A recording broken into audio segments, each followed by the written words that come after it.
आपके सपनों के आधार के अनुसार, आपके सोच के अनुसार वो व्यवस्था बनाने में नाकामयाब रहा हूं।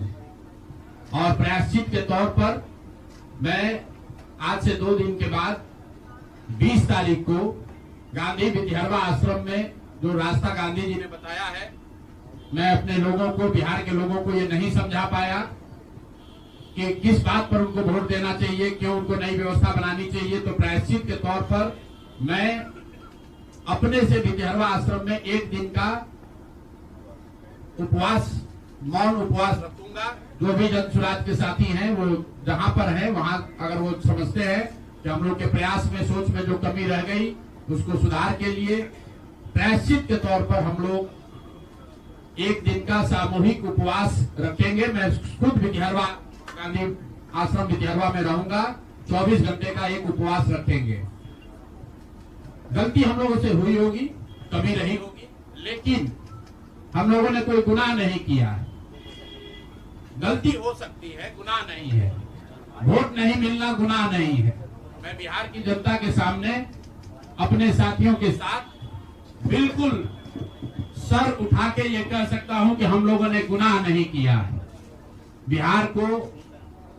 जिस बिहार में पिछले 30-35 साल से सिर्फ जाति की राजनीति हुई है, वहां पर इस समाज में जातियों का जहर फैलाने का गुनाह नहीं किया है। हम लोगों ने बिहार में हिंदू मुस्लिम की राजनीति नहीं की है। लोगों को धर्म के नाम पर बांटने का गुनाह नहीं किया है।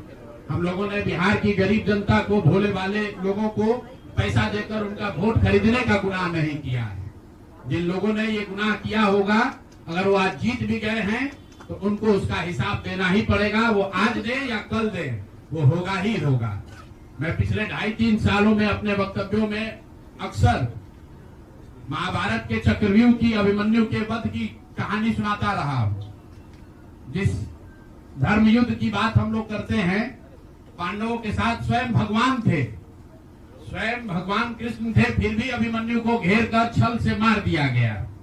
लेकिन उसके आगे की भी कथा भी है कि अभिमन्यु को मार दिया गया, लेकिन उससे महाभारत नहीं जीता गया। महाभारत जीता तो अंत में वही जो सही रास्ते पर था, जो धर्म के साथ था। तो आप निश्चित जानिए कि जीत तो जन सुराज की ही होगी। आज जरूर धक्का लगा है और उसके लिए जो कुछ भी कमी है उसको सुधारा जाएगा और उतनी ही ताकत से फिर खड़े होंगे। अगर आप ये कुछ लोग ये सोच रहे हैं कि मैं बिहार छोड़ दूंगा, तो आपका ये भ्रम है। अंग्रेजी में एक फ्रेज है, you are not defeated till you quit. जब तक आप छोड़ेंगे नहीं तब तक आप हार नहीं सकते हैं।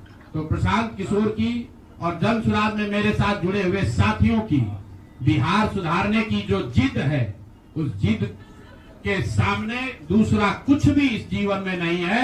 उस जिद से पीछे हटने वाले नहीं हैं। पूरी ताकत से, पूरी ईमानदारी से। लोग कह रहे हैं कि मैंने 3-3.5 साल में बहुत मेहनत किया है। तो जितनी मेहनत करते हुए आपने मुझे 3 साल में देखा है, उससे दुगनी मेहनत करेंगे और पूरी ताकत से लगेंगे। पीछे हटने का सवाल नहीं है।